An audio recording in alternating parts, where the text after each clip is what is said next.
आपको क्या लगता है कि ये इन्वेस्टिंग ये जो कॉन्सेप्ट है ये कितना ही पुराना होगा?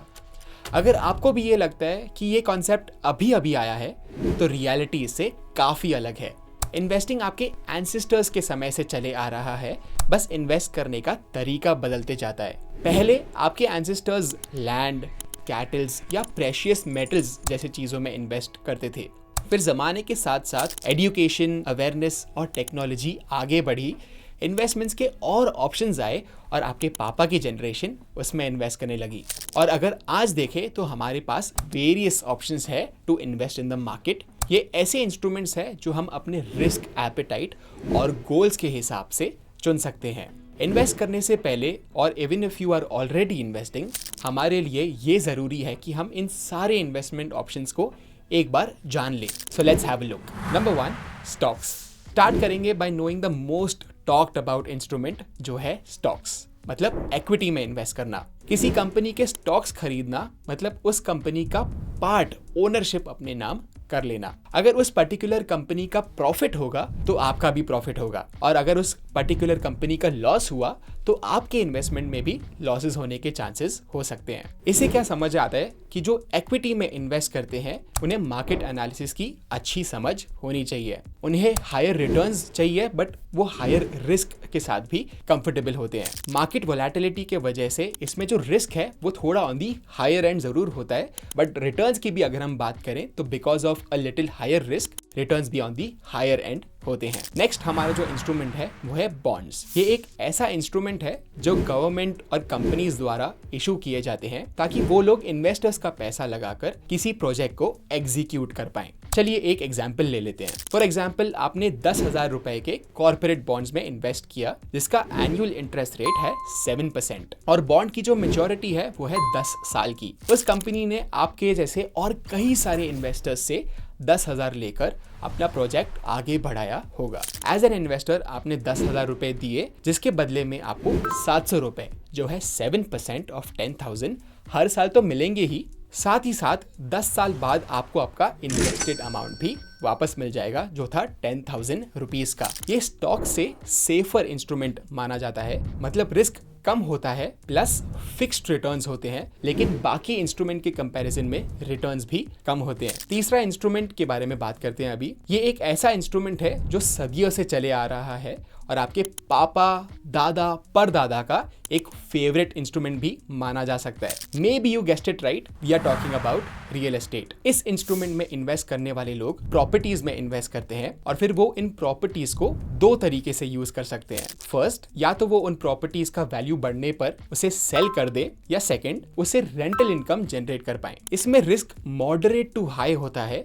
क्योंकि यहाँ मार्केट स्विंग होना और प्रॉपर्टीज इजीली सेल ना होना जैसी प्रॉब्लम्स भी फेस करनी पड़ सकती है, लेकिन यह रिटर्न का पोटेंशियल भी काफी हाई होता है।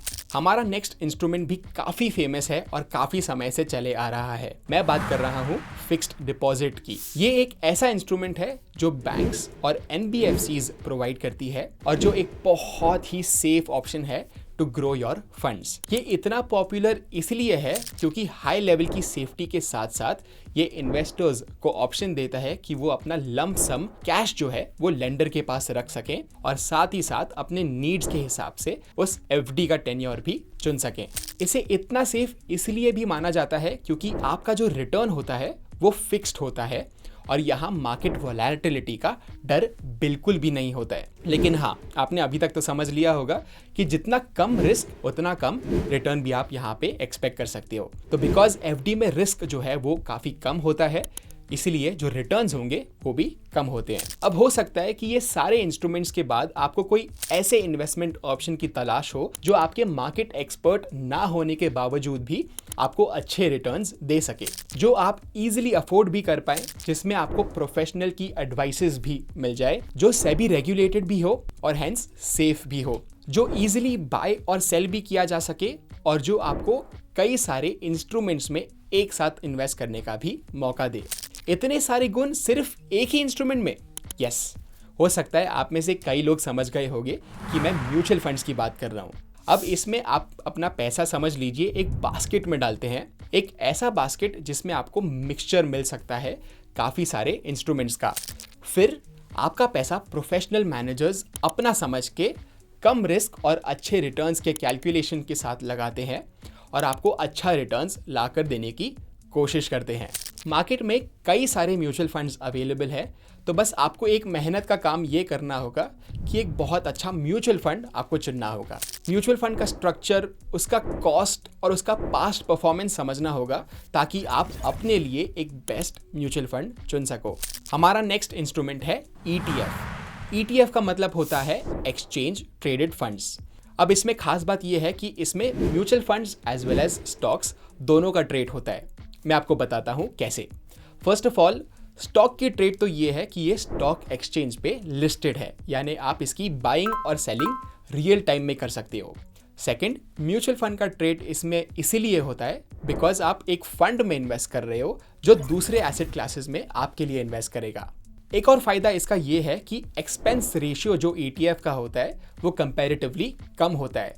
ऑल्सो यहाँ पे डाइवर्सिफिकेशन तो मिलेगा ही, साथ ही साथ बाकी इंस्ट्रूमेंट्स के कंपैरिजन में ये काफ़ी ज़्यादा टैक्स एफिशिएंट भी होते हैं। चलो, अब मैंने आपको इतना सारा ज्ञान दे दिया, अब मुझे आपसे एक क्वेश्चन पूछना है। क्या आपने अपने रिटायरमेंट के बारे में सोचा है और आपको कौन से इंस्ट्रूमेंट में इन्वेस्ट करना चाहिए? क्या आपने इसके बारे में सोचा है?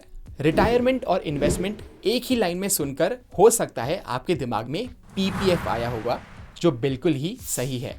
हम इंडियंस का popular long term investment backed by the government.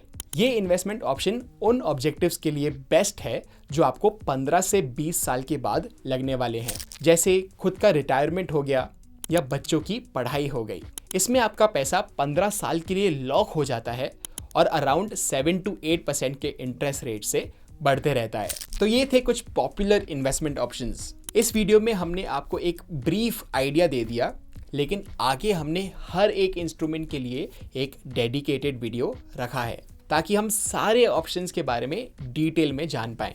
Now before concluding, tell us आप किन इंस्ट्रूमेंट्स में ऑलरेडी इन्वेस्ट कर रहे हैं और किस में और जानकारी लेकर इन्वेस्ट करना चाहते हैं। Let us know in the comment section down below. Investments in securities market are subject to market risks. Read all the related documents carefully before investing.